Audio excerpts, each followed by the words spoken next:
Hi, welcome back to Kevin Pollak's Chat Show. I am not Chat Show. I'm Sam Levine. Do not adjust your computer monitor / iPhone / Samsung Galaxy / Android-based tablet thing. Weirdo. You're stuck. You can't go anywhere. You're on that train going all the way from DC to Savannah, and I'm the only thing to keep you company. You have chosen poorly. But I do want to thank you for joining us. I am very excited. Today is the day I've been waiting for, maybe since my teens. My guest today is someone I've been dying to have on the hot seat. He's a man's man. He's about the Jewiest kind of Jew I know, without really being Jewy. You know him from his award-worthy work in the 90s. In the 90s, and such films as, oh God, Miami Rhapsody. House Arrest. House Arrest. Oh, how could we forget House Arrest? Indian Summer. Indian Summer, and of course my all-time favorite film, Joanna Man. Ladies and gentlemen, please welcome Chat Show himself, Kevin Pollak. Thank you. Thank you so much. What a rare treat to be introduced by you. Yes, it really, again, I tell you, I've been You're waiting not referring for to the notes at all. You know, well, all right, let's see what we have here. Where are we coming from? Oh, well, we're coming from live at the West Side Comedy Theater, where we always come So from. when you guest host the show normally, you would mention that. I don't have to, because normally there's a sign. Exactly. It says it right there in the two-shot. What happened to the? Oh, they put fake bricks over it. Yeah, they filmed something here on Friday, and they had to cover the. They filmed something on Friday, and now Sunday. I know. Hey, let's take it down. Yeah, well. Yeah, that doesn't. Byron's Luke, busy. do you want to? Where's Luke? Oh, you want to get batteries? Let's get Luke up here during the show and see if he can take that fucking thing down. Well, hey, if they left it up, it's not our job to take it down. This is your show. No, I it's shouldn't quite be all right. Barking out orders. No. It's just like when one late night host interviews another late night host. Mm-hmm. At some point in the interview, the instincts will kick in from the guest, and he will turn it around and ask the host a question. That's right. And then those really do become conversations. Yeah. As opposed to the 6-minute panel nonsense we're so used to seeing. All I don't right. know if you saw John Oliver was on Colbert recently, I did not. and it was quite a fun interview. If you like that sort of thing. More fun than this so far? Considerably. All right. Well, let's get to the wealth of questions you have for me. Of course. Okay, so my first question is this. At what point are you going to admit that even though you signed on to Joanna Man because Will Smith was attached to play the lead, at some point you learned Will Smith is no longer attached? True. And you said, that's okay, I'll still do the movie. I can answer that. She can. Oh, well, in that case, let's go to... Jamie, how are you? She Hi. can answer part of it. Okay. I'll fill in You'll fill in one the rest? specific. But You know the sound that like a large vehicle makes when it's backing up? Yes. That was the money truck. That was the money backing truck. up. Backing up. It did. I had That was drama. 200,000 reasons. As our friend Matt Perry put it from Live at the Stage in Scottsdale, I could think of 4 million reasons. Right. Yes. Well, in that case, I'm with you. I'm on board. Yeah. And I Yeah, bet they that said was we lost Will Smith. Yep. Who's replacing him? They mentioned Miguel Nunez. Right. A wonderful person. I'm sure. Very talented. Yep. And I, at that point, fairly unknown. All right, remains. And I said, who's Miguel Nunez? He said, he's wonderful, he's great, you're going to love him. Uh-huh. But, we went from giant movie star to me asking you who this guy is. Right. And then my agent pointed out, you have 200,000 reasons to still To say stay yes. a part of this movie. I mean, my character was still fun and funny. Absolutely. The Those are, and I think it was the Morgan Creek people. Do you remember the Morgan Creek? Of course I do. Yeah. I'm not blowing smoke up your ass. Your scenes are the only funny scenes in that movie. Well, by the way, the premise, still funny to me. Still funny. Yeah. Anytime you have an athlete in drag. Because I think it was shortly after Iverson kind of lost his mind on the court one day. I couldn't tell you. He was the bad boy of the NBA at the time. Yeah. And he kind of lost his mind a little bit. So the premise was one of these bad boys of the NBA loses his mind, gets thrown out of the NBA. Yeah. His accountant, don't you know, tells him, Well, turns out you're also broke. Yeah. What? I've been making millions. Well, he bet against the Harlem Globetrotters. Wait. Why between the two of you would I get teamed up on and a Simpsons reference pop up? The Generals are due! The Generals were due! Spinning the ball. Take the ball! He's just spinning it. Should we mention to the audience that Jeff Garlin is en route?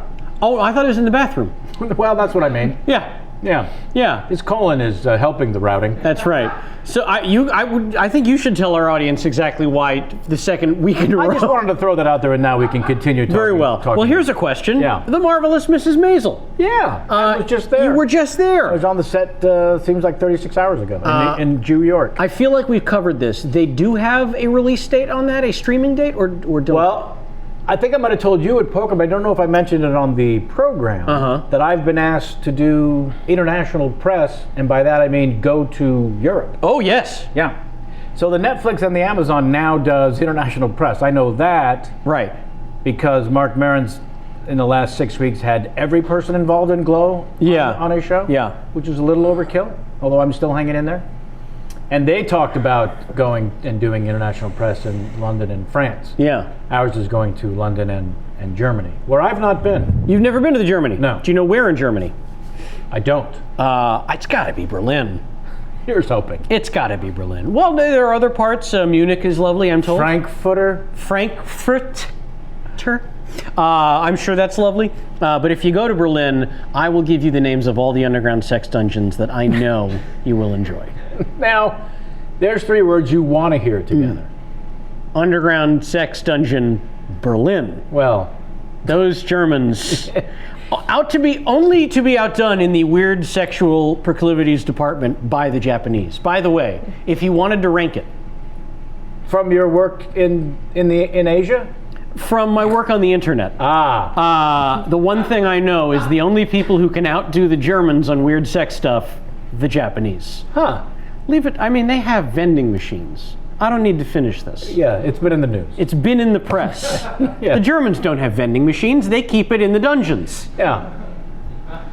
They do have. I'm not judging. They do have vending machines. I'm just saying they're living out loud. In the vending machines, though, I should not finish that Nope, joke. don't finish the joke. Going to Germany. So Marvelous Mrs. Maisel, I believe, is going to premiere now. They asked about a premiere trip to the New York for Jamal and I at the end of November.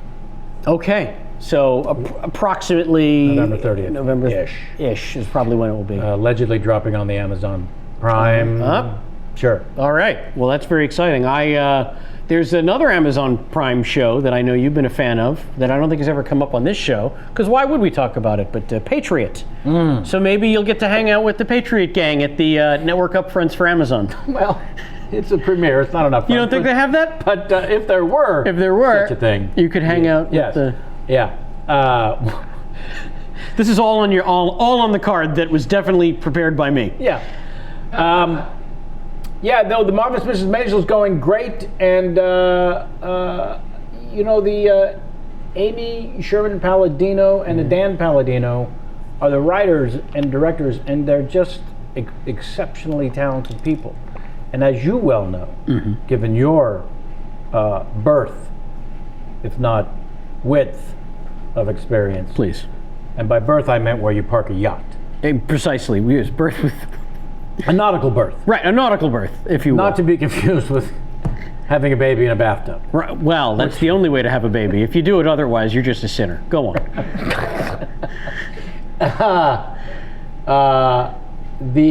It all starts on the page, and they write really do. so well. They do. They are. The snappy talking. There is not a wasted word. No. And there's a bunch of them. And there are many of them. So to have that many and have everyone be needed, yes, and necessary to the point is quite something. Should I check to see how our guest is doing in the If restaurant? you'd like. Wait, there's a text from him. Oh boy! I'm so glad I checked. I'm here in the alley. Kenny? Great. You know, I had a whole line of questions I was going to get to for the wedding planner, and now those are just by the wayside. Slide over the notes, if you would, in a lovely a lovely gift from Sam Levine. It's got a little placard that no one can see from that distance. That was a birthday gift from many moons We're ago. not ready. That's the show's motto. Hey, he's got to keep things remembered in business. That's right. Damn right. I always wanted to open a competing store called Things Forgotten next to Everything's Remembered store. And it's would all the happen? same stuff returned. It's all the same stuff returned and the stuff that you don't want to keep around, like old, ugly, high school photos and, like pictures of ex-boyfriends and girlfriends. Things Forgotten. We don't need that. Nope. Lies. Changed his mind. I'm here in the alley. Maybe he's in the wrong alley. Kenny, Specifically, take my phone, won't you? We run a tip-top show here, folks. What else would they expect? I'm gonna send you out to guide him in. It's happening live, people. A lot of you may be asking yourselves at this moment, What happened? I get it. The guest was late, but why did they start the show then if they didn't have the guest? And my answer to you is twofold. Fold one, we only have a finite amount of time in this venue every Sunday to bring you this fine show. Which alley are you in? We do have a hard out. And the second fold is one word and one word only. Vanity. Should be third and fourth. Vanity, folks. Kevin and I love being on camera. It's that simple. Smack dab in the middle. Hi, Mom. We're doing well. I'm going to send an Asian fella in a lovely hat out to the alley to meet you. It's not racist, he's really Asian. Okay. I heard doom and snort. Doom and Snort, by the way, now goes for $17.50 on the open market. In case you were wondering. How's that for transition? He was between third and second in the alleyway behind the Street Promenade. Yeah, it's all there in the day of email that I send to every guest. He doesn't read the emails, and apparently he doesn't know how to read clocks. Yeah, Our guest. We're gonna find out why What happened? he thought it was 11:15 when I text him. Right. And he said, Have an hour. I'll see you at 12:15. Yeah. Yeah, it was 12:15 when he texted me Right. that. Sam, I have a question for you. I can't wait. When you play in the weekly poker game, upcoming guests, Brian Cranston, the wonderful Martha Kelly from the Galifianakis program that Jamie loves, and I do too, called Baskets. Baskets. For some reason, my brain was stuck on, Louis Anderson. no, Suits. Oh! Different program, different network. Wildly different everything. Different everything. Yeah, never funny. Paul Rudd, Bob Saget, although no dates for either of those jerks. The lovely Andrea Savage, who's so funny and has a new show Oh, yes. on True TV. Yes. The one with Billy Eichner. He's on True TV, right? Yes, he is also Oh, on Billy True on the Industry. Street, He's yeah. on True TV now, yeah. And then October 29th, which is coming up sooner than you think, Mr. Ricky Gervais. That's coming fast. Write to us, please, kpcsfanmail@gmail.com. Check out previous recent episodes of this program. You can check us out on the Earwolf. You can check us out on kevinpollack.tv. Christopher Guest, Lauren Graham, Billy Bob Thornton, Rob Riggle, J.K. Simmons, Craig Ferguson, Michaela Watkins. What the fuck are you waiting for? Those are tip-top shows. They really are. And we just had the Dave Koechner back. Come on. Bigger than life. He's the delight. The man is an absolute delight. I just did a table read of Jason Reitman's next motion picture. Oh. I can't wait. Very exciting. Hugh Jackman, based on a book written about really the end of political civilization as we know it, when Gary Hart was forced to bow out of the race because of the scandal. Yeah. And that was the first time in presidential Campaign history. That the press did a 180 on privacy for the candidates. Whoa. Yeah. Anyways, the script's great, and Michaela Watkins was there as well, and Dave Koechner was there reading. That's and do you remember when Michaela Watkins was here and I was saying how I had a tough time getting through the pilot of the show because her brother is this tall, handsome guy who I'm forced to think is also funny? Yes. And I resent that? Yes. He was sitting across from me next to Michaela, and she looked at me, and while he was looking at me, and she said, huh? Called me out on the carpet. Of course. And he laughed. Oh, good. And so it was crystal clear in a heartbeat that she had shared this with him. Ah, Yeah. Kevin Pollak thinks you have no right to be funny. right. As comedian people are wont to do. Yeah. If you tell them, hey, this thing bothers me, let's not talk about it, 100% it will be the first thing they talk about. Jaden, splash some powder on the pale Jew and let's get this thing He rolling. picked a nice shirt. Towed outside. Why? Why would you do that? What do you mean? You walked up and you said, whose annoying Tesla is this? No, I drive a Tesla. Oh, are they towing a Tesla? Yeah, right now. That's bad. That's really bad for me. Okay. I don't believe him. No.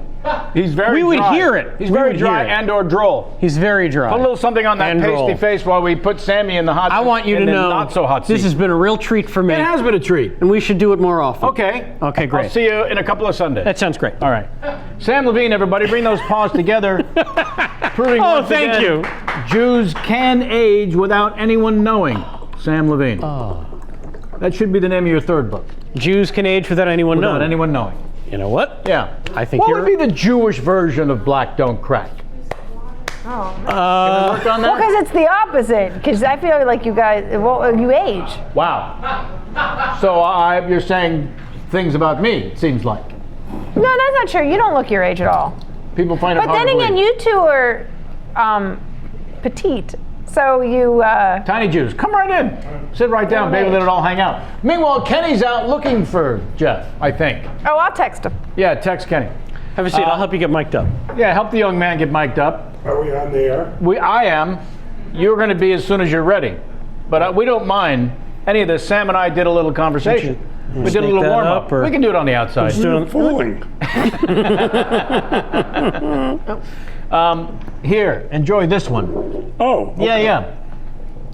And then that's for you as well. Should things not go, what would you stack them up? I'll be working on. I'm gonna, by way of introducing my guest today, I'm gonna first point this out, folks. If you've not heard the ancient showbiz adage, if it plays in Peoria, I will ask my guest if his familiarity with this. If it plays in Peoria, I do have back in the radio days, if not before that, when they were doing the vaudeville, you would take a show on the road to see if it played outside of New York, away from show business people. If it plays in Peoria, go to my Twitter feed at Kevin Pollak. I just put a link up for a fund me to save one of the great historically important comedy venues in Peoria, Illinois, the Jukebox Comedy Club, that's been there for well over 25 years. Please go check them out and see if you can help save this wonderful venue. Did you ever play the Jukebox Comedy Club in Peoria, Illinois, yourself from the Illinois area? I played Peoria, but before the jukebox existed, and I did not play in Peoria. I played in Peoria, but I did not play. The act did not play in Peoria. So you found out the important information, which is why I want to try to help this venue get saved so that comedians can find out. Yes, I think the only reason to save it is if it's a nice club and good people. Yes. Also, when Luke gets back, our wonderful intern, could you make sure there's a cornucopia of food on the table? Because I'm just now realizing that I would rather him be chewing the entire interview. That's how enjoyable this is. Can you give me another sandwich? You know it. Please. Okay, thank you. What flavor would you like? I don't care. Now, speaking of you performing 30 years ago, this is my first question. Is it possible that your first time doing stand-up at the age of 20 was at the comic strip in Fort Lauderdale, Florida, and that, quote, the majority of my set consisted of a monologue from Stripes that Bill Murray did? Lee Harvey, you are a madman. When you stole that cow and your friend tried to make it with the cow, I want to party with this you, guy. cowboy. Me and you together? Yeah, Forget it. So I did a whole thing. How is that a stand-up act? I was 20. This is 35 years ago, by the way. I was 20, and I didn't know any better. I just went up. I did Adam West. Oh, look at you. Oh, wow. And that is a cornucopia, by the way, roast beef and turkey. Yeah. And I'm like a little mustard? primarily a vegan. You're going to go dry? Yeah. I'm primarily a vegan. As he mouths the roast beef. 35 years ago. Yeah, you just became the double nickel, I think. Was it June? June. Yeah. We have a dossier. By the way, hi, Kevin. How about you, Jeffrey? I'm so sorry for being late. Now, I was going to blow past it, but let's By take the way, a moment. by the way, as you see, Yes. I arrived around 1:15. I timed it So that you arrive at 12:15. 12:15. Yeah. And I don't know why. I'm sorry. Back in March, Yeah. when the rest of us set our clocks I differently. set mine differently too. And by the way, it's just I didn't even look at a clock. I mean, I just like, okay, I'm cool. I'm cool. Uh-huh. How are you, man? You didn't find me. Just, really good. He's only assuming because he's Asian. Oh, yeah, that's true. I'm only You're assuming what? assuming because he's Asian that he was the fellow I sent to go look for you. No, you told me the dude was Asian that was coming to look. Did, but this fellow And just... This is a different guy. Are you a different guy? Nope. No. Oh, all right. Well, yeah, I would assume because he's Asian. I don't know the fella. I'm just being. Who the fuck are you? Have you That, I think, is what most of the internet is asking. You guys met at the book signing at Caroline's in New York. This is my better half and our head writer. Hi. Who the fuck are you? Jamie Foxx Hi, Jamie. is her name. That's now we're even, by the way. What? For me yelling at your wife. No. What? You yelled at Marla? Yeah. First of all, this will never be forgiven. And I bring No, it up. It's completely forgiven. I bring it up or No, you always bring it up. I always bring it up. Yeah, and Because I feel horrible. Still, It was the most. is my least proudest moment. It was. Matthew Perry cranked hold me on, up. Hold on. It was truly, and I don't mean this in a homosexual way, the gayest thing you will ever do. Where I was happy. No, you took. What do they call that game? Something charades. Running charades. Running charades, very seriously. Too Yes. seriously. And a theater queen takes that seriously. I see. So you not did not mean... a real man. A real man. Wait. No, theater queens are not real men. That's all I'm saying. I'm not saying gay. By the way, gay men, real men. Theater queens, they're their own category. I see. You must respect their category. A theater queen's a theater queen. In the And day... by the way, a theater queen can be a man or a woman. Let's not forget that. Yeah, no, they can. Yeah. But a grand dame of the theater can also be a man. And they're their own thing. They are not a normal man, a normal woman. They are not. When you They're say not. normal, by the way. No, that I'm gender... saying, by the way, gay men, normal. Do you know what I mean? Theater queens, grand dames of the theater, not normal. I see. That's my opinion. Yeah. So if all the grand dames and theater queens of the world want to come down on me, please do. If you're gay and coming down on me, you're making a mistake because I am gay is normal. And you'd rather them go down on you. I don't want anyone going down on me right now. No, while you're Right reading? now? While you're reading? No, just Or in while you're general. mic'd? I got things. I got problems. So please let's get back, if we may, Get to away with how anything you want. decided a monologue from the movie Stripes was A-okay to do as a stand-up comedy audition. I'm 20 years old. And no one had explained. Anything, but I was a big fan of stand-up comedy. So I just wanted to take up 5 minutes. And you saw other comedians doing I did that. I did an Adam West impression. Let's hear it now. All right, here's Adam West eating. Please. Please let me finish my sandwich before you get any further with this interview. Perfect. Hold on.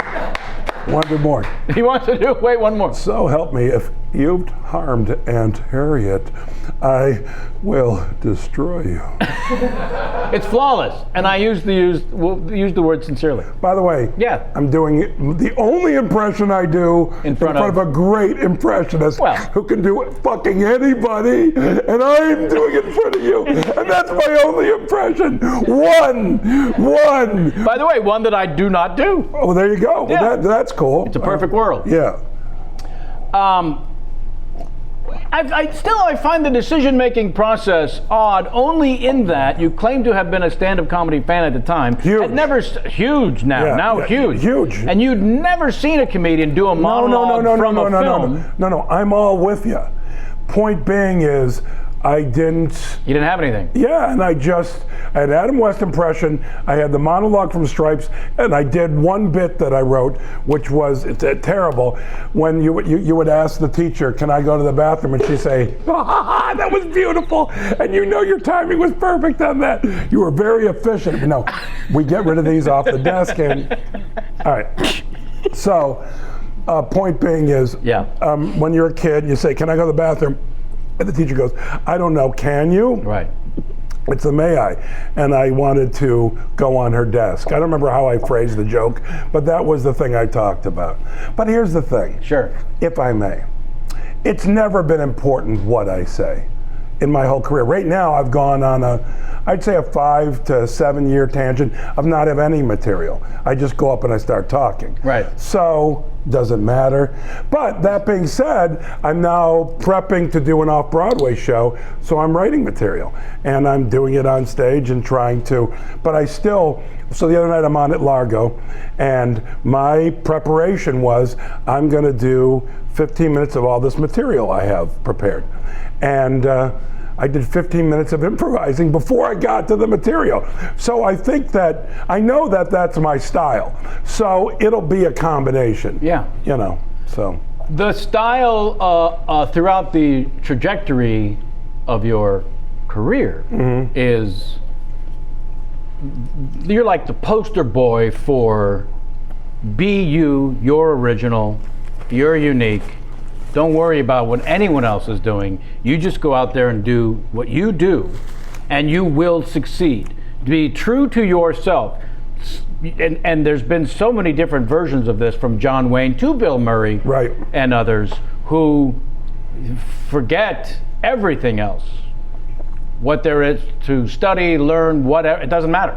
It doesn't matter whether it's material or style or technique. Right. Just go out and be you. Right. So I imagine when you would go to auditions early on for acting gigs, it didn't matter necessarily what the intent of the writer was. Did you go into every room saying, "Fuck it, I'm just going to do what I do"? No, because I would have been a lot more successful younger. Okay. I feel for any actor, I would tell them, go do what you do. Don't worry about what they want. Read the play, read the sides, whatever it is, and give your interpretation of what the writer wants. Right. And I would say, don't put a spin on it, just be you. But back then, I was like everybody else. No one told you. No, I was just like, hey man, what do they want? What are they looking for? This, I was doing it, I was afraid of being myself. Right. Once I started going in and going, I will make my choice and do the best that I can for what I want to bring to them. Then if I didn't get it, it didn't matter. Right. Because I lived and died by my sword. That's the freedom. And also I got a lot more work. Yeah. I suddenly was getting hired. Right. Like, oh, the guy who's comfortable with himself, who had a choice, let's pick him. Yeah. You're never ask what they're looking for. You're always going to stand out from the pack. But always good or bad. But also always respect the written word. You know, I feel the writer you should respect, but you need to make a choice. If you're not being directed, right, make a choice at an audition of what it is. But then when you do a play or you do a movie, you work with the director to find out what he's looking for. Yeah. Or even if the writer says you actually like being directed by someone who's a good director, who knows what the hell he's talking about. Knows what they're talking about. Right. Bad directors. I remember I did a movie with Jane Lynch, and the director was very upset because we were making these choices. Now, he wrote both in Chicago at the time, or no? This is way after. This is a movie called Sleepover, and the director wanted us to be just like cutouts. And I went to the producer and I said, he has Jane Lynch and myself who are making choices, and you don't want that for your movie? And he did. The producer did, and he, read the director of the Riot Act, and this was the direct. Actually, as far as I know, it's the director's only movie. It's not true. He worked again? Yes, I was in his next film. Ah, you were in his next film! What was it? His next film? Yeah. It was called Sydney White. Were you Sydney White? No. Okay. No. Amanda Bynes? Yeah. Okay. So there you go. There you go. Amanda Bynes. Sorry, he's a wonderful guy. He's working again now, but he was in director jail for a little bit. Where, as far as my experience with him, he should be in director jail. And he was a nice guy, but here's the thing. Also, this is my opinion as a director, he had us rehearsing before we went into production on a light comedy. Makes no sense. Well, the worst thing you can do for comedians. Well, I also, as an actor, approach acting this way. And it's Spencer Tracy who said this. Know your lines and don't bump into the furniture. Overthinking it's true. That is the greatest words of acting I ever heard. Yeah. I once had a nice conversation with Neil Simon, and he hated when any actor put a spin on his stuff. He thought, just say it, it'll be funny. Yeah. Be true to the character, be true to the situation, something I'm in an acting workshop. But man, it's just know your lines and don't bump into the furniture, and be true to who you are, you know? Rob Reiner added show up on time. And by the way, that's huge. Yeah. It's huge. Yeah. That's why this is a very unusual thing for me. But an entire hour, by the way, an entire hour almost timed perfectly in terms of when I would arrive. Not almost, perfectly. Yeah, it's crazy. But I was really, like when you texted me, I swear I was like, oh, he really, he gets nervous, you know? And then, and you're sitting here 12:15 and going, where the fuck is he? Yeah. I love that. I'm so sorry. Well, it's only because you're sorry that no one cares. I'll give you this, a little add-on for the Spencer Tracy. Please do. The worst thing you want to do when you start working in films is look down at your mark as you're walking into a room and you have to hit a mark. Oh. Spencer Tracy has the all-time best. Walk into the room winding your watch. And you're looking. Oh, that's great. How great is it? Oh my God, that's fantastic. I can't wait to use that. That is awesome. Right? That is awesome. Yeah. Is that guy a genius? You watch his work. He's never had There's anything nothing there. from the time he started to the time he's done. Flawless performances. Yeah. One of my favorite all-time movies, Boys Town. Of course. And he's never caught acting. He's never caught trying. Right. Early in my career, you can see me acting. Too much trying. Yeah. Sure. But now, I dare you. I make people, by the way, on a daily basis, like I'll say absurd things sometimes, and they'll believe me. And I'll go, you really, like I've said to somebody, someone said I just graduated from, like say, Michigan State. And I'd say, my great-granddaughter has a puppet theater there. And the way I say it, they go, where is it? I go, first off, my boys are 17 and 21. Great-granddaughter, let alone granddaughter. Yes. But it's the way I say it. That's right. Yeah. Spencer Tracy, God bless. I love that. By the way, no matter what, it was worth coming here today. That one moment. Wait. No. That was. But I'm saying, no matter what, I am having a good time. I knew I would. But that is amazing. Spectacular. Yeah. It's so spectacular. It's so on every actor's mind that the great Harold Ramis, another wonderful a mentor of mine, product of Chicago. I want to talk about him immediately. Yeah, please. Has that great moment in Ghostbusters when they have to do the commercial, and you see him look down at his mark in the commercial that they're doing, because he knows one of my just favorites. how awkward and horrible those moments are. He does it both times too. He does it when he walks to his mark and when he walks back. And when he walks back. And I pointed out to her every single movie, like I just looked at his mark, and we'd go back and watch it again. Please tell me everything you can about any experience with Harold Ramis. Well, Harold Ramis, couldn't be bigger fans. Harold Ramis and I became friends because of Second City in Chicago. I think we met doing a panel in Chicago, and he was one of my mentors. And he was. How did that start? That just started in, he saw me, what I was doing, and I guess he dug it and respected it, and I gave him great respect. Of course, he's one of my heroes. And I would ask him questions, and he would answer them. He even came aboard my first movie, I Want Someone to Eat Cheese With, as an executive producer, even though he was just an advisor to me, just to have his name attached to help get the financing. Right. He was that, and he also was the guy who said, you don't want to meet your heroes. We were talking about different people, and I said, well, you're clearly an exception, because he was a wonderful, delightful man, funny, smart, but he was so open and sharing everything with me, and he marks a significant moment in my life. I came to Chicago, and I got a call from his assistant, or maybe I was in LA, but I got a call from him and said, will you come meet with Harold? He wants to talk to you. Yes, of course. I was going to have lunch with him anyhow. And at lunch, he opened up with asking me for a career favor. And I went, okay, I'm successful. Holy shit. I've made it. Like that was literally the moment where I can mark. Because don't people always ask you, what was your big break? What was this? I remember talking with Jon Stewart. Jon Stewart, iconic. we can't, there's no moment, there's no thing, And by the way, many people would have considered me successful before this Harold Ramis moment. Of course. But for me, on the inside, it was like, he wants something from me? Yeah. Harold Ramis needs something from me. Wow! Yeah. Wow! And I didn't hide that. Like, I wasn't trying to play it cool. No. He's my friend, my mentor, But it was a big deal to me. And, I remember the last time I saw him, I went to his house, and he was sleeping in a hospital bed downstairs. And I had a stroke, and I had been ill right before Curb Your Enthusiasm, between the special and the first episode. So I was very positive that he would be, you'll get out there again, it'll happen. And I believed that, It didn't work that way. What I can say, though, is that he died because he didn't go for Western medicine fast enough. He had some problems, and I think it was diverticulitis initially or whatever, but he was doing it the Eastern way. And which by the way, I do acupuncture, I have an Eastern specific doctor, but I also have a Western doctor. Because I think it's like, I'm not talking about not making a choice, but the best temperature is medium. The best choice is medium. You get the good things from everything. That's just my feeling. It's like big bowl of medium, man.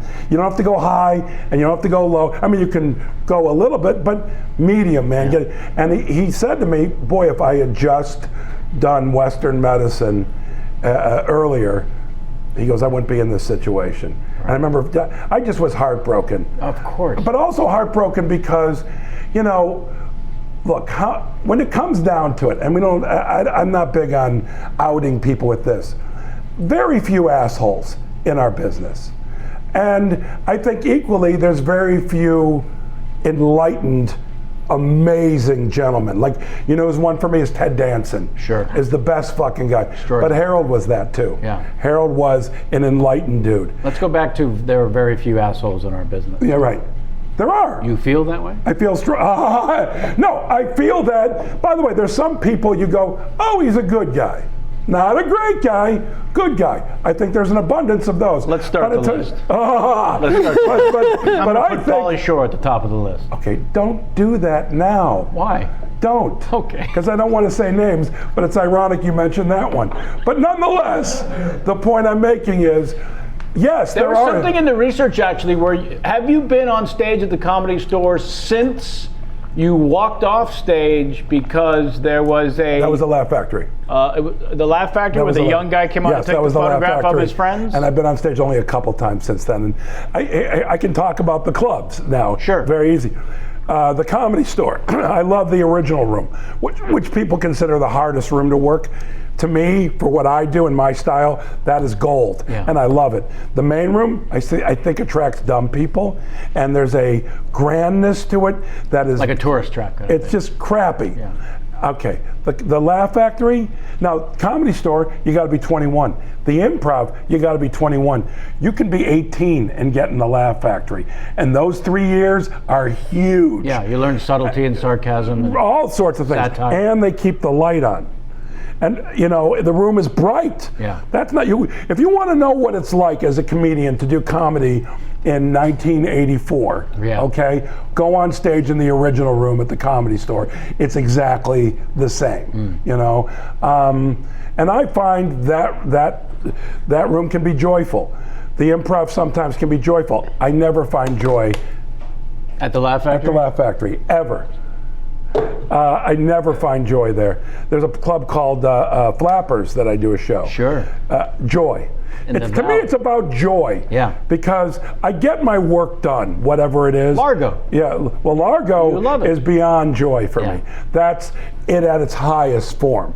There's no waitresses, it's theater seating, and there's no cell phones allowed. If you turn your cell phone on, you are out the door. Yeah. It is. That's so rare. It's so rare. So I was just at Largo on Friday night, and it was joyful. I accomplished so much, but it was everything at its highest form. But you do the work in the other places, so your work is good when you get the opportunity at some place where it's high. It's almost like, why do I play the Comedy Store original room? It's if you're an athlete, why do you go lift weights? Right. So you can do Going to the gym. Yeah, I'm going to the gym. That's exactly the way I look at it. But there's okay. What was your experience writing? Oh, I just want to tell you. Hold on. And you're reading it like you got it off Twitter.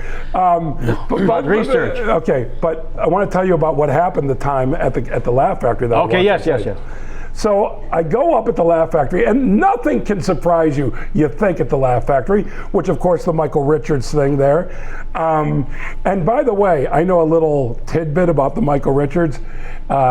When he walked off after that set, the comic that was waiting, he said to him, "Weird crowd." Having no idea that his career, for the most part, was over. He just said, "Weird crowd." To the guy going on next after him. And I know what he was doing by saying that stuff. Course. He was trying to be irreverent. Yeah. And I don't know his deepest feelings, so I can't say He wasn't actually having a meltdown. He was trying to be almost like a shock. Yeah, shock comic, yeah. Well, and by the way, for me, often the single most inappropriate thing to say makes me laugh the hardest. Well, most situations. I was with Larry David at Largo the other night. Sure. And we were having a conversation, and I said, "Don't be around comedians at funerals." Because we're, first off, to each other, fucking hilarious, maybe at the top of our game, and there's no way that we wouldn't offend anyone who's not a comedian. Because we're carny folk. Sure. We're fucking carny folk. It's what we are. It's what we do. So I'm on stage at the Laugh Factory, and I'm looking to my left. Now, mind you, the whole room, and I don't know why or what the scenario was, young Koreans. The whole room, and I don't know what it, well, I asked, and they're like, just now we all showed up, I'm looking to my left. Like 30, 40 of them. No, it was sold out. It was packed. So they had rented the room for the night? No, I would say that they must have, in the Korean community, spread the word, we're all going to the comedies. I don't know is the point. I would say there's probably 10 people in there that weren't Korean, if that. So I'm facing my left, I'm talking, then I turn, and there's a dude on stage. And my initial response was, I pulled my fist up to defend myself. And what he's doing is he's up there taking a picture. Not setting the Asian people back 100 years. Well, I know that's a weird one. But he's taking a picture of his friends in the audience. And I went, what the fuck? Dropped the mic, walked out. Next day, Jamie Masato owns apologized, whatever.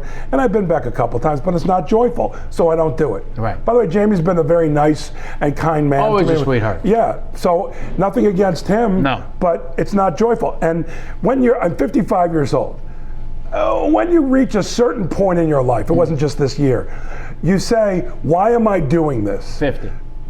I think it happens at 50. Well, certainly middle age. Yeah. Okay. And you go, well, holy shit. It's not fun, what's the fucking point? If there's no joy, okay, if I'm supporting my family, I do it and I look for a way out. Right. But I do it and I do it with enthusiasm. Yeah. But outside of having to take care of a responsibility, if it's outside of that, joy or get the fuck out of here. Yeah. Yeah, so there you go. Pretty good. Yeah. Can I have another water, please? One more water, and then 6 more. And then, could you make it delicious? What was your experience writing and directing your film Handsome, a Netflix mystery movie? And was it theirs or your idea to put Netflix in the title?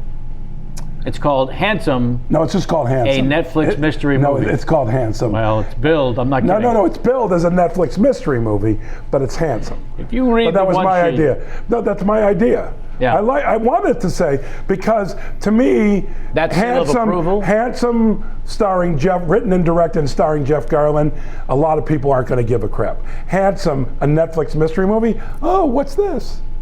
All you want is what's this? You want that for your own thing. Yes. But no one's going to see. I mean, there might be some who watch Curb or watch the Goldbergs who would go, oh, what's this? Yeah. But Netflix mystery movie, you're making it a much bigger thing. And also, I was like, this is unique to Netflix. Let's make it. I hope I make more, you know? Sure. Not only my character, but other characters. But no, it was a wider thing. But it sounds like it was your idea to call it Handsome, a Netflix mystery movie. I said, please bill it underneath a Netflix mystery movie. It was, of course. I'm not dumb. Well, it's like when I released I Want Someone to Eat Cheese With, and the DVD was coming out. On the side of the DVD, they were going to have my face. You know, I go, no, Sarah Silverman. You put Sarah Silverman's face on the side of the box, and more people are going to pick it up. You put my face on the side, and there might be a few, oh, look at this. But in general, no. Sarah Silverman is like Netflix. You try and have the widest opportunity, you know? You're not wrong. By the way, on the flip side of that, I mean, not flip side, I won't do second guests on any late night talk shows except for, like, you know, I prefer not to. The earlier ones, I will do second guest if the first guest is someone I respect or someone who's really popular. I won't do it on the late ones not because of ego, but because the droppage in the number of people that are watching in the 12:30 slot or you know, the later shot is huge. So it's like, no, I'm not going to go on the show, do all my prep and everything, and not get a good hit for 900,000 people. Yes, you know, it's not, because out of those, how many people are even gonna give a shit? Yeah. There are a couple of life lessons that I found in the research, by the way, that I like just a whole bunch. Please do. Claudine Langer, was that your first question? Apropos of your writing and directing films. Yes. In response to a question you were asked just about having to do more for yourself than waiting for others to do for you. Absolutely. Not a topper. Going with the flow. You were quoted as saying, you can't wait for somebody else to do it. Agent, manager, friend, it doesn't matter. You really have to do your own thing. But also, the flip side, you like to say the flip side when it's not necessarily appropriate. You gotta look for both sides. The flip side of that is that nobody gets anywhere without somebody sticking out their hand and offering to help. So yes, you are responsible, but you also need luck and help, which is a form of timing and preparation. If you're talented, and if you put in the work, you're still not guaranteed. You need the luck. We both know a ton of people who are super talented and they just didn't get the luck. It just never came. It just never. But you have to be out there and you have to be positive. By the way, bitterness, number one reason for failure. Bitterness. Nothing tops bitterness. There's a comic I know who over the years, under his eyes has gotten darker and darker because he's so fucking bitter. And bitterness will kill. People run from bitterness. Bitterness and wearing your failure on your sleeve. You gotta almost be like, you gotta just have a positivity. But I find I love helping comics and different people because I do feel that arm, like Harold Ramis. Hey Jeff, come here. You know, that is, you know, because the one thing out of all of it you need is luck. Because if you ain't talented and you ain't funny, and by the way, also who you know helps. No, what got me through the lean years when I first moved here was a mantra, Chachi's a millionaire. Can I tell you something? Chachi never became a millionaire. Scott Baio became a millionaire later on. But the character, his Chachi, when he was Chachi, there's no way Paramount. Scott Baio. Okay. I meant a 14-year-old kid gets cast in a hugely popular show after the fact, just walks into this show and is instantly famous. But I don't know that he's a millionaire anymore. But so the point he was. All right, Captain Literal. Charles in Charge made him a millionaire if he weren't probably already. Still does. I'm serious. It probably still Being does. cast on Mad About You, I had just gotten done telling my agent that I didn't want to do any auditions unless I had more time to prepare. I didn't want to go on any more same-day auditions. So they called me for a same-day audition for a show called Mad About You, and I don't know why I said yes, I did it. But it was a pretty big role, and I auditioned. Had a great audition, got the part, and when I went to report for work the first day, the character was down to one line. They said, "We're terribly sorry, and you never hear this happening, but they said, we'll pay you, we understand the part's too small, please forgive us." You said, "No big deal, I'll stick with it, what the heck." I wasn't doing anything else. The producers, when they were watching us rehearse, said, we feel like there's some more chemistry here. There's something going on. We should give you more to do. And that came up a lot more. And from this one little part, one line, one time only, I ended up being on the show the last 3 seasons. The last 3 seasons. That I felt was a tremendous example. And no one helped you through that moment. Right, no one. No one confided. You made a gut check. You got to trust your gut. You have to. And by the way, that was the first audition that came up. I had only made that proclamation, no same-day auditions, maybe 2 days before.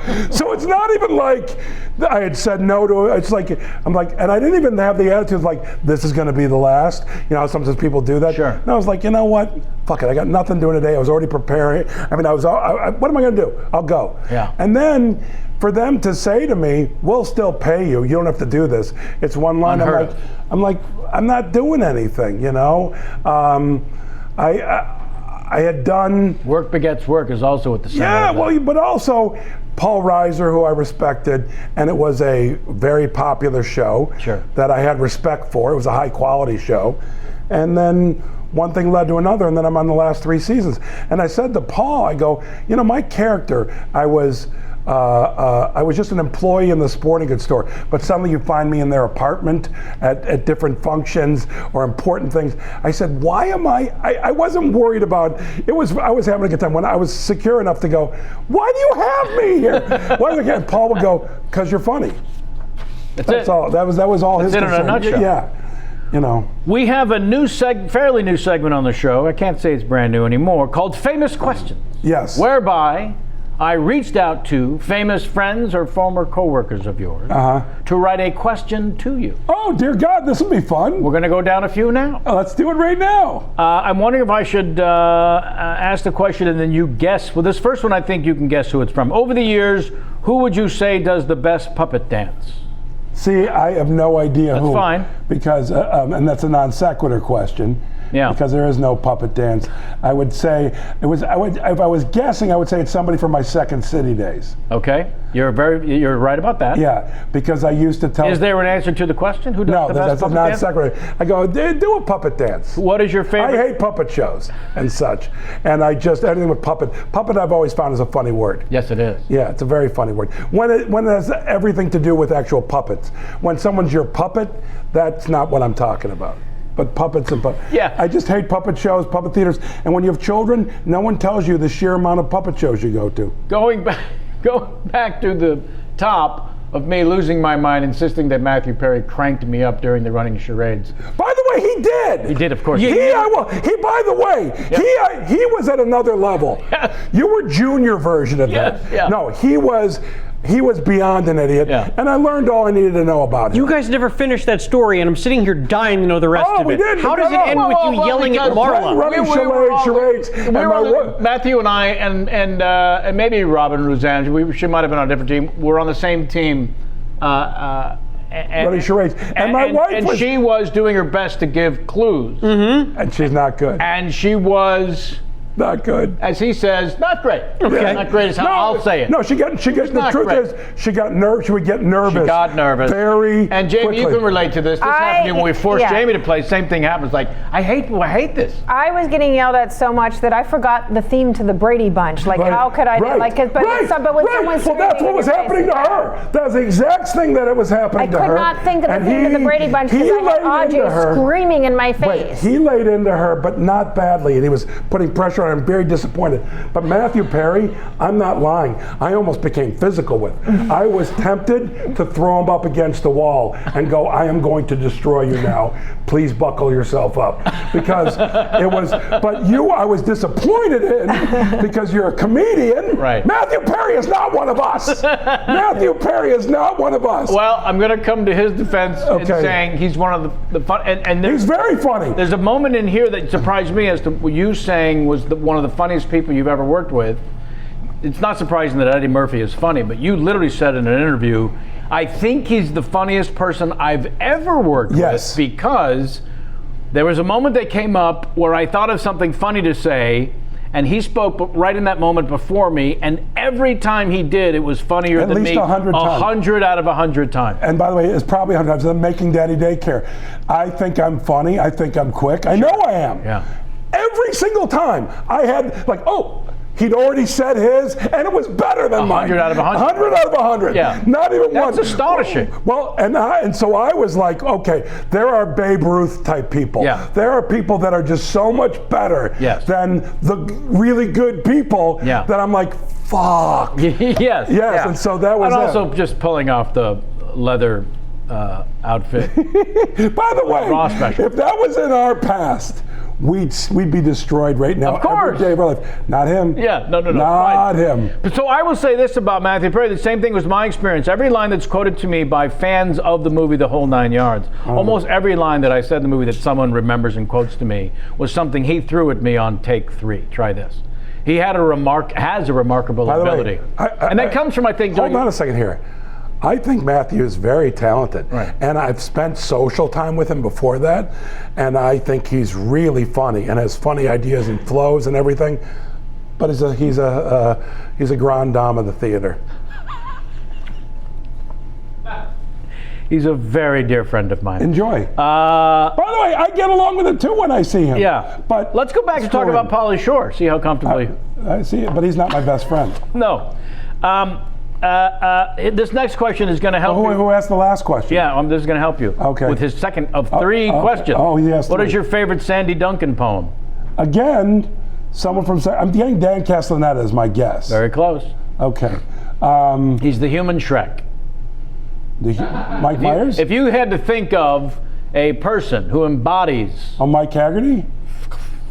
Embodies Shrek. I don't have a clue. We brought him here to see an improv show. This is a great little improv theater, the West Side Comedy Theater. I've performed stand-up here before. It's wonderful. It's a wonderful space, yes. And he's watching the show, and every time he goes to laugh, this person is still a mystery to you. This is how he laughs. I'm hoping this Ian Gomez? Ah! All right, hold on. Well, first off, I used to do Sandy Duncan as a non sequitur like puppets. You did? Yeah, so there's no answer to that question. So what's the third one? What did John Waters talk about other than his show? What? I don't even understand that. You directed a documentary. It was the very first Netflix original movie. I have a long history with Netflix. Yeah. And it was This Waters' Filthy World. one-man show kind of This thing? Filthy World, which I directed, yes. And so what now? What's the question? What did John Waters talk about other than doing the show and the show itself?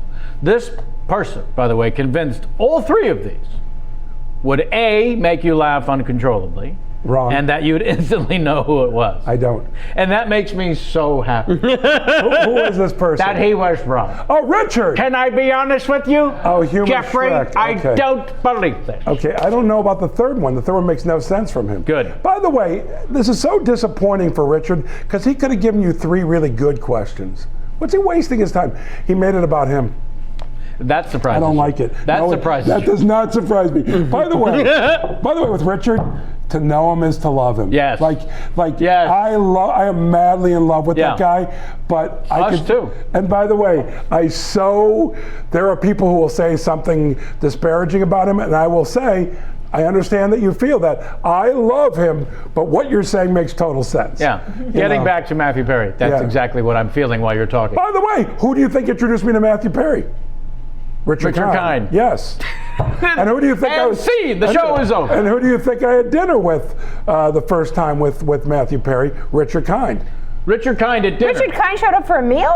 Yeah. Richard What's Kind up? at dinner when the check came. What happened? Oh, this has got to be good eating. When the check came. Whenever it was like the 6 of us? 6 of us. Wasn't there a moment or something? No. I think you're thinking of they were... the Strattons were talking about how they saw him in a play, Yes. and he's like, that play wasn't great, but I was very good, and I should have won the Tony. Is that what you're thinking God of? bless him. Who speaks by the like way, that? the greatest line of all time that he ever said, because he's worked with Carol Burnett twice. I heard this from Tom Virtue, who does the best Richard Kind impression, bar none, better than Hank Azaria, better than anybody. He put a chair, he went to a party, put a chair down in the middle of a room of the kitchen, like a small area, and he just sat down and whimsically said, "Carol Burnett loves me." he had no Like George. and it had no connection with anyone in the room. Nope. Carol Burnett loves me. By the way, Hank Azaria, I told him I'll do whatever he wants. He wants to do a documentary on Richard. Yeah. On all of us. Yes. Talking about Richard, Yeah. telling our Richard stories, because there are stories. Well, Steven Weber made the doll. Oh my God. He made the doll. If you know about the plush, you squeeze the hand and they recorded 7 different things. Kick it to, George. Because you know his roommate George Clooney, can't tell you enough. George. That's another non sequitur in the middle of nothing. There's people sitting around and he'll say to himself, George. George. Yeah. Can I be honest with you? Can I be honest I with did you? it twice. And I could not love him more. Of course. There's nothing he could do to make me love him Bob more. Odenkirk asks, Okay, good, okay. in the movie The French Connection, Yeah. how many times did Gene Hackman's character Popeye Doyle eat pizza? Follow-up, why was he called Popeye? I don't remember. I know some background to this stuff, and it's funny that he asked that. Bob's just being clever. I don't think it's funny. I think Bob knows that you know. No, I don't know. I mean, he's guessing that I know. I'm saying that he ate pizza 3 times. If he did more, I'd be impressed. Why is he called Popeye? I forgot why. Oh, the hat? Sure. I don't know. I can only think of him eating pizza the once. I think he ate it 3 times. He ate it a lot. He's got it where whenever he scarfs it. He's in on that the movie. street. Yeah. That's the one I got. I'm gonna watch. Well, I love watching the movie. to watch it But again. here's the fascinating thing about that movie. There's 2 levels of fascinating. Number 1, originally, that role was written for and supposed to be starring Jackie Gleason. Wow. I heard that from William Friedkin. He didn't tell me. I saw him talk. Saw him talk twice about the movie, and he said, that originally, because he felt the idea of Gleason running and Gleason handling himself was what he envisioned and what he wanted. Secondly, that movie, speaking of know your lines and don't bump into the furniture, Gene Hackman is his approach through his career. My favorite actor of all time. Maybe one of the Unbeatable. Unbeatable. Yep. I mean, by the way, our generations, although he's past us, but Spencer Tracy, very similar Spencer Tracy, I think, had more range, but similar type guys, where they were just these genuine guys. What kind of more range? What's a funnier performance than... No, I'm not talking about funny. I'm talking about more heartbreaking. And I can look at a lot of Hackman stuff, and there's some heartbreaking, but Spencer Tracy went into a deeper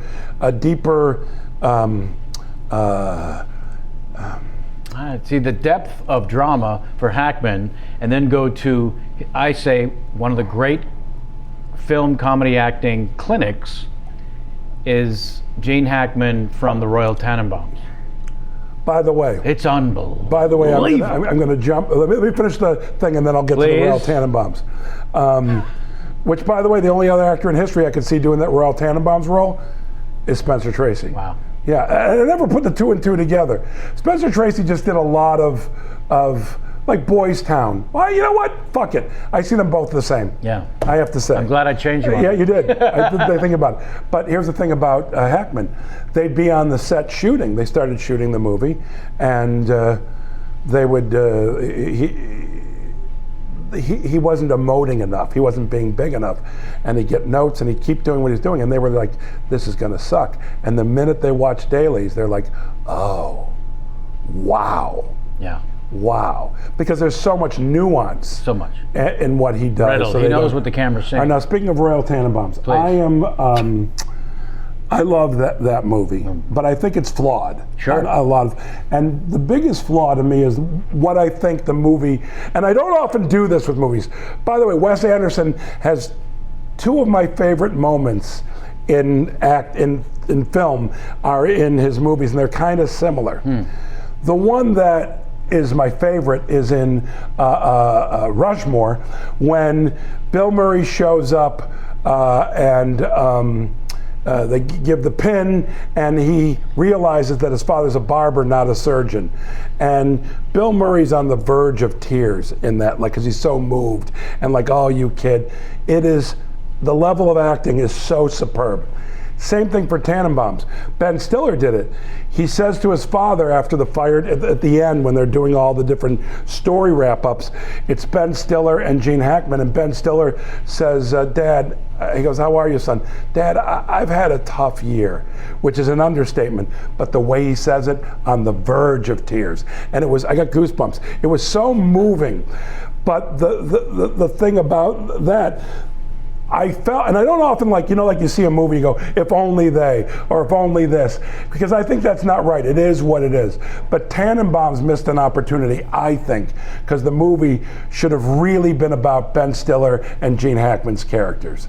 The brother-sister thing. Spend more time, you're saying. Yeah, yes, I would say, as opposed to divvying it up so much, that one should have been at least 50% of the movie, because there was so much there to hang on, and the other ones, frankly, the storylines didn't have the same, resonance.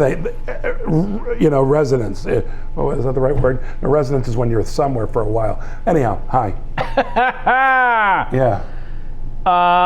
Steven Weber, the aforementioned.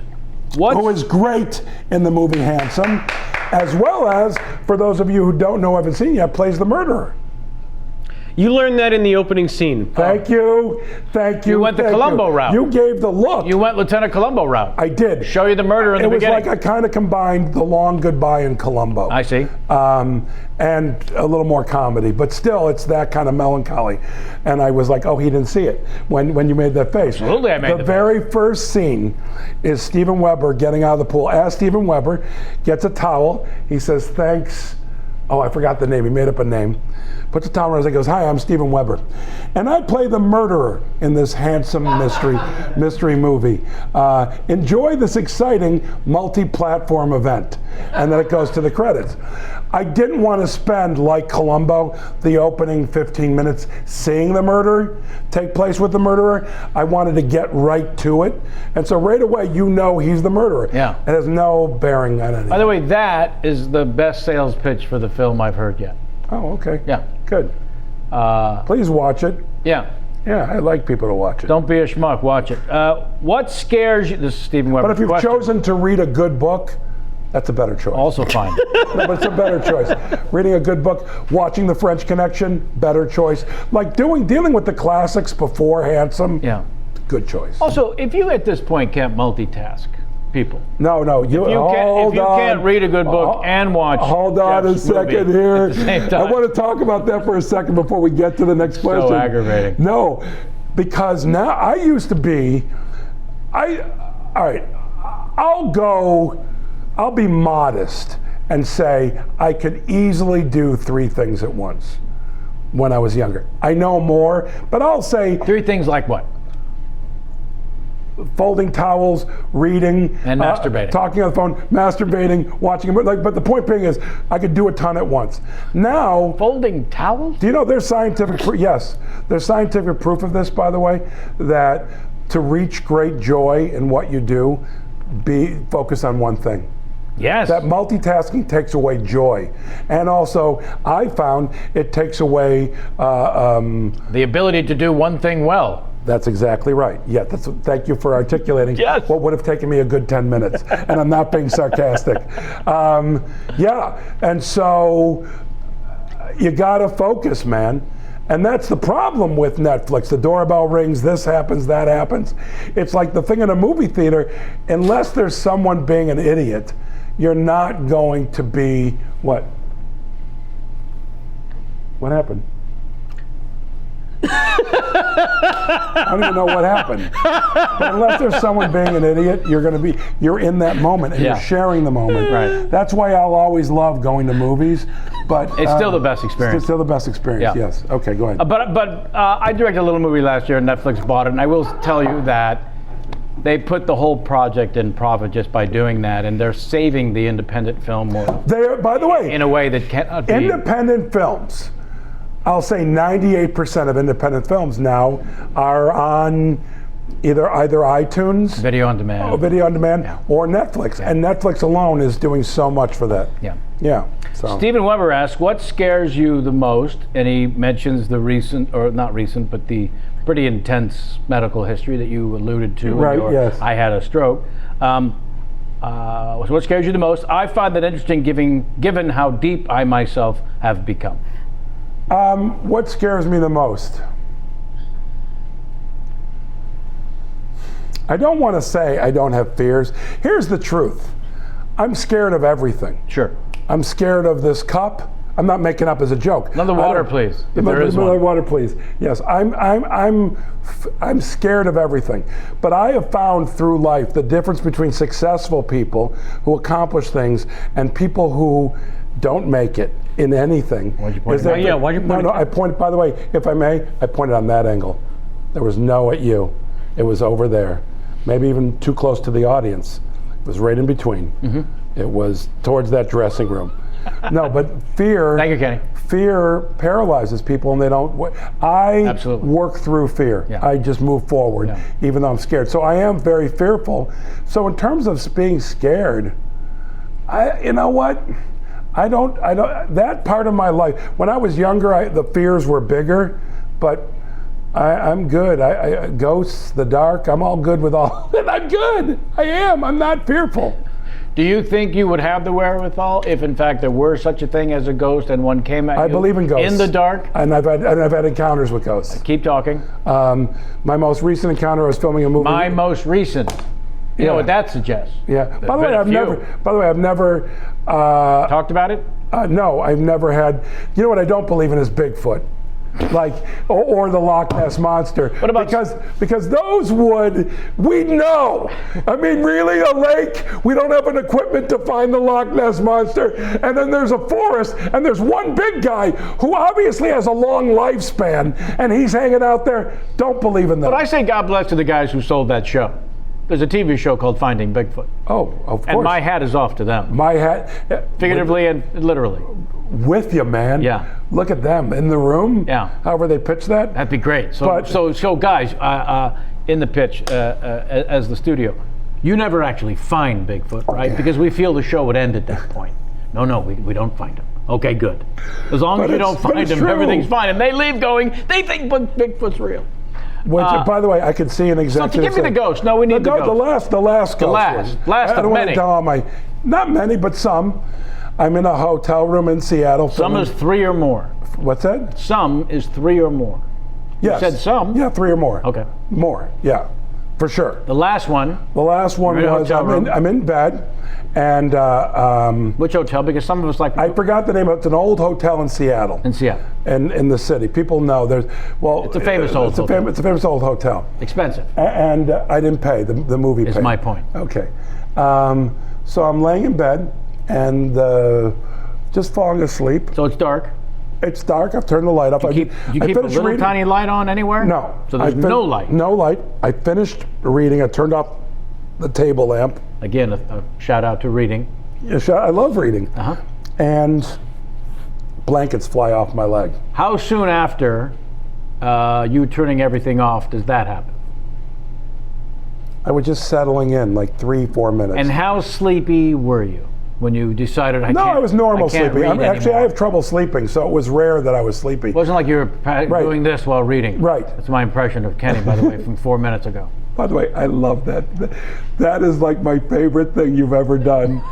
As a matter of fact, whenever we gig together, I'm going to make you open your shows that way. You're going to walk out and just look at the audience and go, I need some sleep. Or I do it first for a while. But anyhow, I turn the light on, and there it is, the blankets and the sheets off my feet. So I'm like, the fuck, and I'm thinking, the wind, I'm thinking logically. Wind. Well, like a breeze or the air conditioning, or there was a fan, was there a fan? There wasn't a fan. But you're in a hotel room, so you don't know you're like, was there a fan? No. Now, I would be doing all of that. I've not had 3 or more ghost encounters prior. Right. You have. Right. So your brain still went to logic first. Logic, always logic. You got to go logic first, and then you open yourself up to what else could it be. Put the blankets on my feet, turn the light off, lay down, 30 seconds. whoosh. And I turned the light on, and there it is, and I actually went, well, great, I've got a ghost. How are you? I go, you don't want the blankets on my feet? I'm going to put it one more time, and if you don't want them on my feet, I'll keep them off my feet. But hey, great sharing the room with you. I swear I did that. But also that was fear, like making light of it. You know what I mean? I do know what you mean. Okay, put it over my feet, turn the light off my feet. But I went to sleep because I fell asleep. I just laid there for a while going, this is crazy. The next morning I go down to the front desk and I go, is this hotel haunted? They said, what room are you in? What room are you in should not be the answer to the question, is this hotel haunted? And guess what? I was in the haunted room. Okay, here's my favorite part of that story as a guy who just doesn't believe, and only doesn't believe because I've never had an encounter. Right. If you've never had an encounter, you understand it's and very easy. And then I looked it up online, and it was true. There is a woman who haunts that room. Okay, here's my favorite thing about that woman. Not even your story or your experience, but that woman. Yeah. This is how she lets a guest know the room is haunted and that she's there. Let's see. I could jangle some keys. I could pick up his shoes and throw one at him. No. I'm going to remove the blanket from his feet. How awesome is that? That's great, man. It's like so great. She's a nuisance. Yes, and I didn't. Before I went to bed the next night, I go, I'm not even going to put them on my feet. Would you like to see my impression of your experience when you turn on the light and the blankets are off the feet the second time? But open it with you being tired. Yeah, I'm very tired. And then the blankets come off. No, but you did it with your eyes kind of open. Yes, that one. And then the blanket comes off. I turn on the light and the blankets are off my feet. Okay, I'm so tired. I didn't remember kicking those off because that's where my brain went when you said this. That's why I asked how tired you were. So I put the blankets back over. Now I'm awake because I'm concerned, and I shut the light off. And I feel and hear, whoosh, the blankets go off. Yes. Would you like to see what happens next? You run. No. Go what? I casually walk to my carry-on luggage, and I fill it, and I walk out of the room. You know, there's no going back to sleep. But what was going to happen? The ghost was going to fuck me? The ghost was going to lift me up and throw me out the window? If the ghost can physically move the blanket, yes, then the ghost can physically fuck you or kill you. Yes. Physically move the blanket. I guess, but I was good. I didn't feel you were good. You were joking with the ghost. But I didn't feel. Well, it's great to have you here. Yeah, but I didn't feel. By the way, if I've been in situations where I felt like, don't go in there. Like I remember some friends in Chicago who told me this story. They had a room in their house that they felt it was horrible. They felt there was something really bad in there. And every time someone slept over and slept in that room, they had horrible nightmares all night long, like violent, scariest nightmares of their life. But to a man and to a woman, everyone who slept in there. Well, there's negative sort of things. I didn't feel anything negative. I felt negative before. Right, she's fucking with you. Yeah, this is someone who's like, wee. That's what you got? And I believe in that stuff. But I also believe in, that's why, one of my favorite all-time movies is The Exorcist. And why it's one of my all-time favorite movies is just because it's a great movie. It's a also William Friedkin. I was just about to say, you're naming all Friedkin movies today. But it's a great movie, and it's so grounded in the reality of that stuff. I believe it, you know? Yeah. I'm Jeff Garlin. I believe in ghosts. At what age did you have your first encounter, and did you believe in ghosts prior? I don't remember. I see you're asking me like I have all this prepared or I've discussed it. I don't even remember. But I always, when I was a little kid, I thought ghosts were real. But I also would be scared of them. Please try to understand, to the average person who's not had an encounter, your first one would in fact be memorable. Well, I can tell you one. All right, so I had, this one, I didn't have. You're not sure which was the first one? No, I'm just naming them there because there's numerous. I'd say there's probably like a half dozen. And I go, oh yeah, that happened. I forgot about it. Like that's where because it's not like, I'm not writing a book about it. I don't want to prove to people that ghosts are real. That's their business. Sure. So my wife's having what do they call it, a wedding shower? Sure, with her friends. Bridal shower. Yeah. And it's in the Ambassador East, in the pump room, which was notoriously haunted Like, that was like a Chicago haunted thing, you know. It's now called the Public Hotel. It's the hotel that Cary Grant stays in North by Northwest when he discovers that she's a bad, you know, after the plane in the field. Can we talk about that for a moment? The plane in the field when you're done with Yes, most definitely. So I go in there and I show up and my wife sits on my lap and we're opening presents. I stayed for like 10 minutes. Some people took pictures.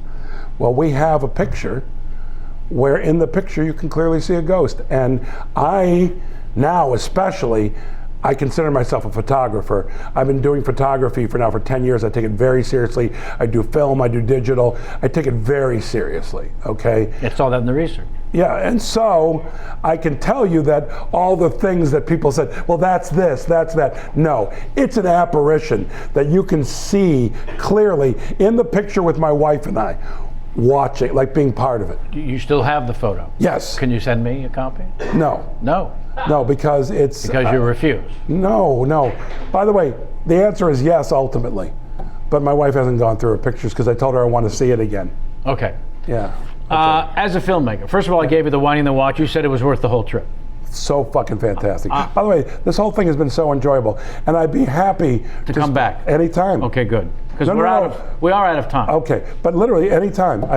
This was fantastic. That's why I said when I couldn't do the last one, please make sure they know I want to do it. Okay, good. That's always a key one when you know guests and stuff. Yeah.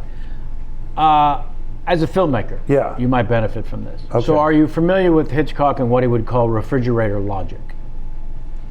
I know his logic stuff in terms of you create your own. He didn't believe in it because there was no repeat business when he made films. You just needed to get butts in the seats the first time. Right. So he would have logic holes you could drive a semi through. Right. Because he didn't fucking care. Right. And North by Northwest with the plane in the cornfield. Right. Is the prime example. There's a great one in Psycho also. Right. You know the film well, North by Northwest? Very well. Okay. Why is Cary Grant in the cornfield? He's gone there to meet a person. He's gone there for Meet a person that he's never met before. Right. Right? Yeah. That's where the address. It's just an address. We think it's a residential or a business. Well, no, I don't think he was given a number address, if I'm not mistaken. He was given a location. A location, right, yes. but it doesn't yes. say cornfield. No. My point is. But there was a bus picking people up in the cornfield. Yes, there was. It was a bus stop. Yeah, and, sure. And the first guy he saw, he thought that might be the guy. Yes. Okay. You've decided you're the bad guy in this movie. Uh-huh. You've decided to send Cary Grant to a cornfield because you want to kill him with a plane. Yes. That's why he was sent to the cornfield. Yes. To die. Yes. He's never met the person before. So if you're sending him to a cornfield, he's never met the person he thinks he's going to meet. Right. Anyone could show up and say, I'm the guy. And Cary Grant meets him, and the guy pulls out a gun and kills him. Right. That's how you would kill a person if you wanted to kill them. If I may, this is a person walking, in Cary's case, running. This is how you're going to kill him? With a plane. That when you go to kill him, talking to the pilot, don't get like too close to the ground. Just like 6 feet. He's a tall man. No, you won't be in any sort of danger. I know the film very well. It's one of the easiest ways to kill someone with a plane. Well, a couple things. Number one, they were going to spray the poison on him or shoot him from the plane. And yet, don't get it. No, I'm with you. Hold. Why are they trying to actually kill him? By hitting him, they get so low that the plane crashes. Why don't they follow him down State Street in Chicago and bingity bingity? Yeah, or if you're smart enough to have it happen in a cornfield. But let me ask you a question. Sure. What's more entertaining? What's better on the one sheet? That's the one sheet. This was Hitchcock's refrigerator logic, and they called it that because people would go see the movie in the theater, right? They'd see this beautiful, epic, incredible experience they'd never had before. They'd go home, they'd try to go to sleep, like you, they don't sleep so well. They get up in the middle of the night, they go into the kitchen, open the refrigerator, and they go, wait a minute. That's how you kill a person? Right. I think I got your answer. There's a subplot that we didn't get to see where the bad guys call the hitman. They're like, hey, listen, this guy's going to be at the bus stop out in the cornfield. You got to take care of him. You're good with weapons, right? Oh, yeah. I've been cooking something up for a couple of weeks now. I'm excited. You're just going to shoot him. Well, I like to mix it up when I murder people. Don't you worry about it. No, we really need the guy to be killed. I gotcha. Yeah. I gotcha. at you, and then they find out later, you flew a plane? Yeah. You're not our hitman anymore. Ah, come on! I was trying to branch out. The idea was you What could movie clip is him. he describing? The idea is that you could clip the guy and take his head off with the airplane. It's not as entertaining. And by the way, may I say, Yes. the first time you see it, especially if you see it on a big screen, that is breathtaking, that scene. Yeah, you're 100% correct. I have two last famous questions, and then we got to go. Okay. Gillian Jacobs. Sam, you're a handsome man. Gillian You're Jacobs. handsome. He's wonderful. I am. Yes. Gillian Jacobs. Yeah. Gillian Jacobs, who I love, who's an angel, an apparition. She's almost like a ghost, the way she just sort of flies and you go, that couldn't exist. It does. She's delightful. A former guest of the show and went to school with Jamie. No, she didn't go to school Pittsburgh? with me. She's just, we're the same graduating, like we're the same. We went to school the same year. She went to Mount Lebanon. I went to Ambridge. Pittsburgh? Yes, in Pittsburgh. Okay. And we did some work together at the Pittsburgh Public Theater together. We She did not go to she school went together. to the same school Ted Danson went to. What's the? It was like Mount Lebanon. I think she was from Mount the Lebanon. college. I'm saying. Oh, Juilliard. No. Oh, she went to Juilliard, I thought. Carnegie Mellon? I'm thinking of the Carnegie Mellon. Oh, I swear she got into No, she Juilliard. did Juilliard. She's just so remarkable. We always knew that, like, I mean, you could tell it, like, when I knew her at like 15, 16, like, this person has something. No, she's like, magical. Yeah. I love her. She's in your movie Handsome. No? No, she's not. Because she asks, how did he get to be so handsome? And also, who is your favorite photographer? Well, look at that. God bless her. I love her. She should be. Well, you said that before you got the compliment. I know, so we know but it's I genuine. do love her. She's very kind to me. My favorite photographer, I have a few. One's name is Jim Marshall, and right now his work is at the Leica store on Beverly. He's my favorite, because I'm more influenced by him because I like shooting people. I just shoot people. And I'm not into street photography, I'm not into portraits, I just like shooting people. And so he did that in a great way. I also like a guy named Alfred Eisenstadt. Okay. I produced a movie that was nominated for an Academy Award called Finding Vivian Maier. Or Maier, or however you want to pronounce it, by Vivian Maier. And she is one of the most remarkable photographers. What about her more than anyone is her hit rate. If you look at her sheets of the pictures that she shot, and she has these amazing pictures, they're usually the only pictures she took in that situation. With film, on a Rolleiflex, her hit rate is just remarkable. One and done. Yeah, and there's other ones that I love. I'm going to give a shout out to Scavullo. But Scavullo, if I may, Sure. was primarily a fashion photographer, Yes. and there's a lot of lights set up and all that stuff. That doesn't interest me. Right. No, I just mean like beautiful, gorgeous, stunning of the time, of an era, Yeah. of a moment in Oh, time. by the way, what's the fella's name? Models from the late 60s. Who is the guy that used to photograph rich people? Avedon? No. Just like in their own surroundings. Oh. He's just remarkable. Whatever. The last question comes to you from Tony Hale. Oh, Tony Hale. Is there a sweeter? No. No. Tony Hale might be my wife's favorite person. Yeah. In the world. Yes, I love Tony Hale. Knowing And he's you to so be an gifted. incredibly kind and present man, Yeah. what tools do you use to keep you grounded amidst the uncertainty of the business and free from the trap of constantly being on? Okay. The tools I use, it's pretty simple at this point. Damn comfortable in your own Skin. I have learned over time to be humble and confident.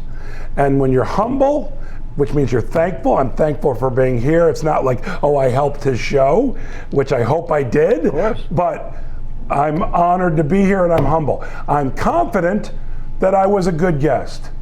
I hope I am. humble and confident is a fantastic combination. Fantastic. Ego does nothing for anyone anytime. And the fact that we have someone running our country now who is full of narcissism and full of ego, nothing good can come of that. And so that's how I stay grounded. I'm thankful and appreciative, but at the same time, I know what I can do and I know what I do. But all right, And we'll close with this. And this is something Bob Odenkirk and I have discussed. And I always forget the exact term. What's the term when you're coming up as an actor and comedian? You face adversity, but something bigger than that. It's like Trial by fire? well, the point being is the key to making it in show business and not becoming bitter and knowing, first off, no one tells us this is easy. No one said, oh, easy. Joyful, yes. Easy? No. Okay. Is when no one's saying your name, when no one thinks about you, when you're not on the lips of anyone, when you can't get arrested, not going nuts. And if you go through those times not going nuts, you've risen above adversity and nothing can stop you. Right. Because that's the key time. That's the time where people quit, people become bitter, people just lose their way. The lesson I would dovetail in there a little bit is look at your watch don't take it personally. Never. As a way of not going nuts. By the way, don't take life personally. Right. There's a lot more going on than you. But again, the personally is ego. Yeah. Taking something personally, you can point that directly to your ego. To your ego, taking something. Because the humble person and the confident person, you examine things. You should examine things, the humble part. And if it's not you, it's not you. Right. We close the show with what's called the Larry King game. We're going to draw upon your improv skills that apparently serve you well from the Second City environment. Yes. The Larry King game goes like this. Yes. God bless him, he's 104. He remembers his first ride on a pterodactyl, and I couldn't be a bigger fan. But there was a moment on his show. How would he describe that? No, that's exactly right. That's what playing the Larry King game is. I need from you that moment right before he would go to the phones, he would look down the barrel and he would share something like his first ride on a pterodactyl. Right. So I need the guest to reenact that moment on Larry's show. So here's the three things I need. Oh, really? So Yes. we're doing pterodactyl. Yes. Oh, well, great. not to be pterodactyl, but if you want it to be, yes, Okay, please. okay. I need a bad Larry King impression. A good one doesn't interest me. A bad Larry King impression yeah. makes me laugh. So there's no pressure to do a good one. So I'm the one doing it. You're Larry King. You're not doing it. No, this is all you. You're going to do it into your camera. I think you're making the worst choice. No. Because you I doing like Larry the King this is a delightful. game. Okay. This is a fun game No, at a party. I'm good with the game, but you doing Larry King would make me so happy. As soon as we're done with the show, I'll do it. Okay. So I want a bad Larry King impression. Okay. No pressure. Just do a Larry King impression, whatever that comes out. Whatever comes out of you. But it could Okay. be a high-pitched voice. There's no There's such no thing. high pitch with that. Okay, go ahead. Then, as Larry, share something about Larry Yeah. that no one needs to know. Okay. That was the key thing of when he Yeah. would go to the camera and share something about himself Right. before going to the phones. Yeah. It was always something that Yeah. no one needed to know. I've already got it. And then the third thing is when you go to the phones after sharing, if the name of the city is funny sounding, Sheboygan, and now you can't use that, that's not bad. Okay. That's a helpful. You want me to do that? Bad Larry King impression, share something, go to the phone. Okay. There's your camera when you're All ready. right. So, people don't know this, but when I was, no, let me start over. Sure. Take two. Okay. Action. What I like to do on the weekend to relax is go pottery shopping. I walk amongst the pottery and it calms me. And by the way, I don't like a plant in the pottery. I like an empty pot. I love empty pottery. You put a plant in there, it's serving a purpose. I like a pottery that has no purpose. And I go in, there's many good pottery shops here in town. All right, KPCS, you're our first caller. Please. That is how you play the Larry King game, and it's fun. You do it at a party, you go around in a circle, everyone plays. We're out of time. Thank you. There's your Jeff Garlin right there. Sit please uncomfortably while I wrap things up for the folks at home. Please do. And then we'll get you out of here. Luke, feel free to take pictures Remember, I'm comfortable. now. He is comfortable. Yeah. There's no uncomfortably. Yeah. We have more plastic bottles here that are empty. In case you need them, write to us at kpcsfanmail@gmail.com. The 5-cent deposit. 5-cent deposit each. We're happy. Next week, I believe, is the Ian Gomez, another person from the Second City, Chicago. Oh, What the hell? I mentioned, I guess. Yes. Yeah, okay. In fact, the last time we were sitting around, the two of you were having a clean your bones competition. At the, it was at Bob Saget's Bob birthday. Saget's thing with the They were eating ribs, and I was rating your. And Ian Gomez and I was taking photos with the thing. Some vegan you are. Yeah. Followed by, I believe, Andrea Savage, who's crazy, She's great. unfairly funny. And she's on Curb this season. Oh, good. Yeah, she's great. We never even got to the new season of Curb. It comes out in October. October 1st. October 1st. We'll have him back. You'll have me back. If there's a way to get you back between now and then, Between now and October 1st Yes. or after the season starts. Whatever you want. or sometime in October, you're saying. Is fine. I'm in. Okay. We will have him back to talk just about that. Yeah. Everyone who was waiting for us to talk about it, I just realized we had a conversation. No, but I'll come on September. Okay. I'm happy. I love this, man. This was fun, but a couple of guys sitting around chewing. And are you doing it in the afternoon? Because the problem always before was you were doing it in the evening, and I had a show that evening. We were going to do it at Largo, I okay. think was the thing. Okay. Where you do this on occasion. You've been doing it for years. No, I don't. You have your own. You don't do the sit-down thing anymore? I do the sit-down thing. I just did it with Larry. It's just not a podcast. Right. No, you can't record I don't there. record it. Yeah. Our No, I do foreman is telling record us it we're there. really out of time. I did, but no, I don't. Okay. Yeah. I think A9, A7, marked A7S, A7R, A7S. Yeah. Mark 2 or 1? I think Mark 1. Okay. feel better? And that's a, was Really? it 24 to 70? 16 to 35. 16 to 35. Look at you. Okay. This is not, we're still doing the show. I know. Yeah. But I wanted to know.